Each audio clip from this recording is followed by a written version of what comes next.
professora Lucrécia Dias e hoje eu vou responder algumas questões de língua portuguesa de uma prova da banca IDECAM.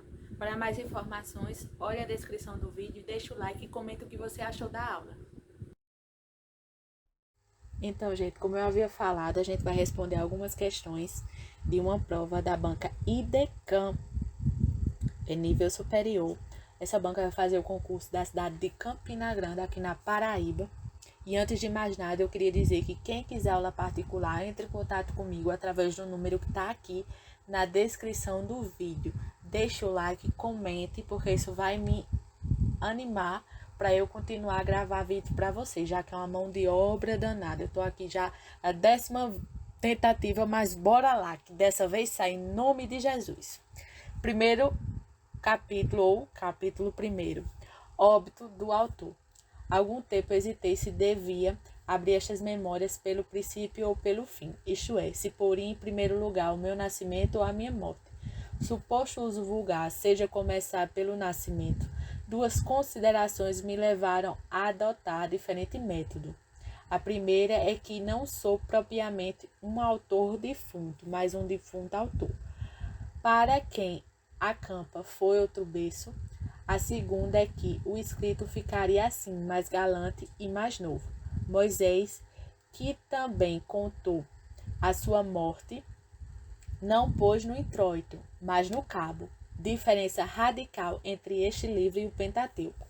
Dito isto, expirei às 2h da tarde de uma sexta-feira do mês de agosto de 1869, na minha primeira bela chácara, ou melhor dizendo, na minha bela chácara de Catumbi.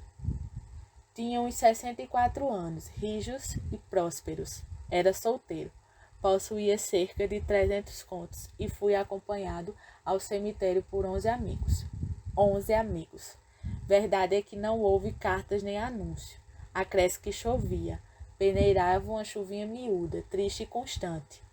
Tão constante e tão triste que levou um daqueles fiéis da última hora a intercalar esta engenhosa ideia no discurso que proferiu à beira de minha cova. Vós, que o conhecestes, meus senhores, vós podeis dizer comigo que a natureza parece estar chorando a perda irreparável de um dos mais belos caracteres que tem honrado a humanidade. Este ar sombrio, estas gotas do céu, aquelas nuvens escuras que cobrem o azul como um crepe funéreo, tudo isso é a dor crua e má que lhe rói a natureza, as mais íntimas entranhas. Tudo isso é um sublime louvor ao nosso ilustre finado.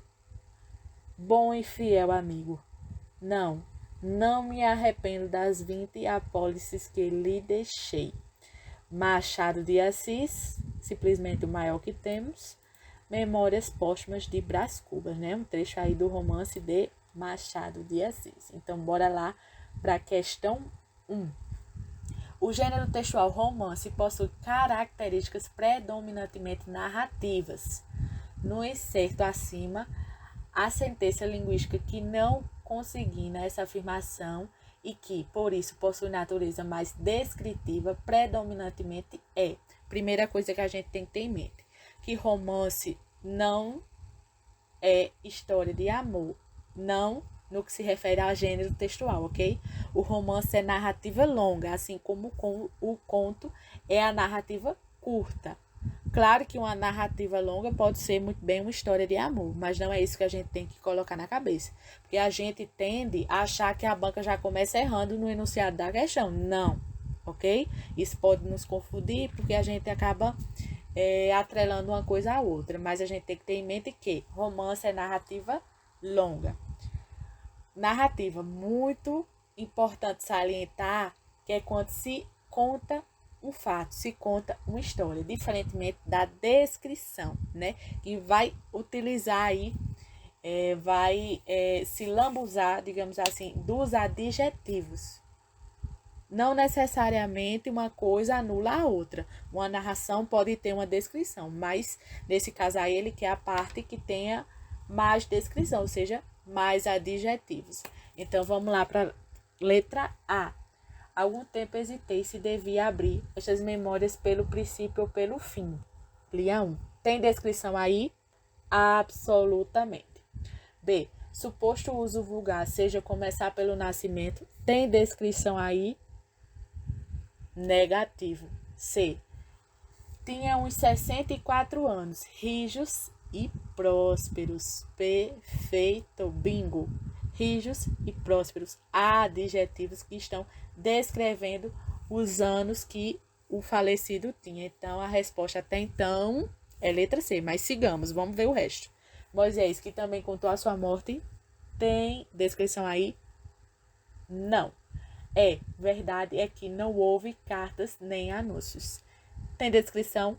Piorou. Então, a resposta certa é a letra C de Cristo. Vai na fé. 2. No texto acima, a sentença tinha uns 64 anos, rijos e prósperos, possui o seguinte recurso linguístico. Vamos lá. Antonomásia. O que é antonomásia? É quando a gente utiliza o slogan de um determinado lugar, de uma determinada personalidade ou objeto. Slogan, certo? É uma definição que eu costumo utilizar para ajudar os meus alunos a entenderem, ok? Não necessariamente é a definição que está lá na gramática normativa, mas vamos ver se dá para entender. Vamos lá. Quando eu digo assim, eu vou à cidade maravilhosa. Na mesma hora você vai entender que eu vou ao Rio de Janeiro. Quando eu digo assim, eu avistei o rei do futebol. Quem foi que eu avistei? Pelé. Quando eu digo assim, estou estudando sobre o rei do cangaço. Quem é o rei do cangaço? O Lampião. Ou seja, são slogans. Muitas pessoas falam que, enfim, atrelam essa ideia a apelidos, que a gente acaba usando para substituir o nome daquele lugar, daquela personalidade, daquele objeto, ok? Então, antonomásia é isso. A antonomásia aí? Não. Anacoluta. Anacoluta é quando a gente faz uma pausa, principalmente na oralidade, para respirar, ou para, sei lá, se emocionar, rir, enfim. Quando a gente faz uma pausa no momento que não era para ser feito diante da gramática normativa. Lembrando que aqui é linguagem conotativa, a gente não deve levar tudo ao pé da letra, ok? A gente tem que interpretar e também não viajar na maionese demais. A gente tem uma vírgula aí, essa vírgula ela tá sendo usada inadequadamente? Não. Ela está sendo usada aí para isolar características, ou seja, adjetivos dos anos que estão sendo citados anteriormente, ou seja, o uso da vírgula aí está perfeito, então não é letra B.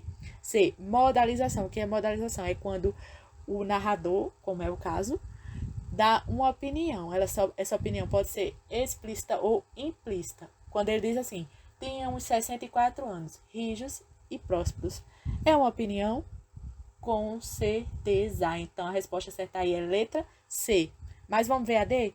Catácrese. O que é uma catácrese? É quando a gente cria um nome para determinado item ou objeto, ou, enfim, partes do corpo, digamos assim, que podem até ter um nome científico, mas a gente não quer usar o nome científico, a gente nem sabe, vamos falar a verdade. A gente quer usar o nome que a gente quer, que a gente inventou.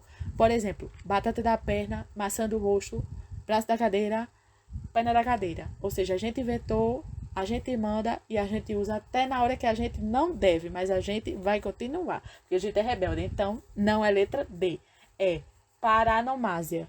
O que é uma paranomásia?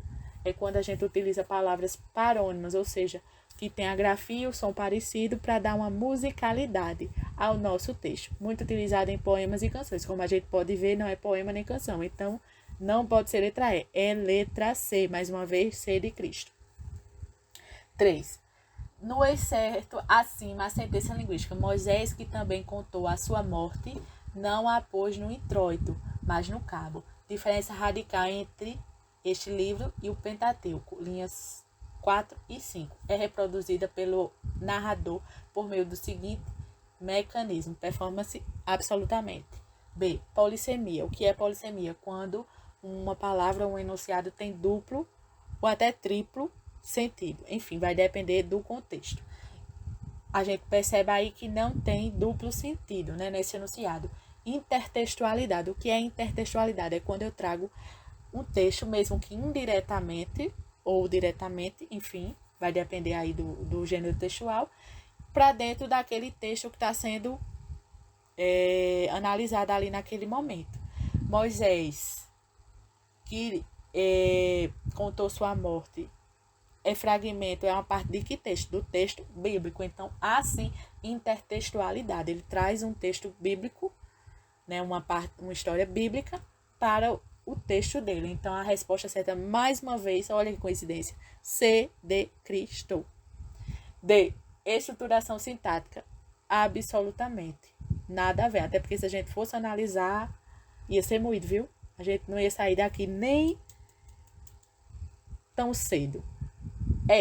Paralinguagem. O que é paralinguagem? É quando a gente utiliza a linguagem não verbal, ou seja, imagens ou desenhos, para influenciar o sentido da linguagem verbal. Como a gente pode observar, não tem linguagem não verbal aí. Então, absolutamente, letra E. Mais uma vez, C de Cristo. Para mais questões, curta, comente, porque isso é muito importante. Como eu disse, é um moído da moléstia para eu gravar essas aulas.